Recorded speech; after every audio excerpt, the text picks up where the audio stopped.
50 మంది కన్నుమూత, తీవ్ర దుఃఖంలో దేశం. ఈ విషయాన్ని తెలియాలంటే గనక వీడియో మీరు కంప్లీట్‌గా చూడండి. అప్పుడే మీకు కంప్లీట్ ఇన్ఫర్మేషన్ ఏంటో అర్థమవుతుంది. అదే విధంగా చాలామంది వీడియో చూస్తున్నారు గానీ లైక్ అండ్ కామెంట్ చేయట్లేదు.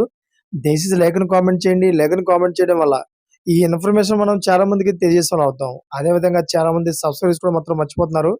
దయచేసి సబ్స్క్రైబ్ చేసుకోండి. సబ్స్క్రైబ్ చేసుకోవడం వల్ల నేను చేసే ప్రతి ఒక్క అప్డేట్ మీరు ముందుగానే పొందగలుగుతారు.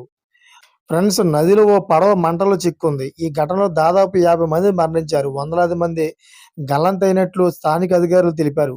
అయితే మంగళవారం రాత్రి దాదాపు 400 మంది ప్రయాణికులతో కూడిన పడవ కాంగో నది మీదుగా మతాంకుము ఓడరేవు నుంచి బులుంబ ప్రాంతానికి బయలుదేరింది. అయితే పడవ మడంబాక అదేవిధంగా పట్టణం సమీపంలోకి రాగానే మంటల్లో చిక్కుకుంది. దీంతో ప్రయాణికులు ప్రాణాలు కాపాడుకునేందుకు నదిలోకి దూకేశారు.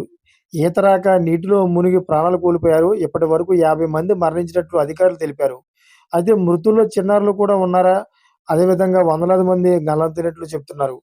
సమాచారం అందుకున్న రెడ్ క్రాస్ ప్రాంతీయ అధికారులు గల్లంతైన వారి కోసం నదిలో గాలింపు చేపట్టారు. దాదాపు 100 మందిని రక్షించామని, మడంబాక టౌన్ హాల్‌లోని అధునాత ఆశ్రయానికి తరలించామని చెప్పారు. వారిలో చాలా మందికి గాయాలైనట్లు అధికారులు తెలిపారు. ఇదంతా కూడా ఆఫ్రికా దేశంలో జరిగింది. Thanks for watching friends.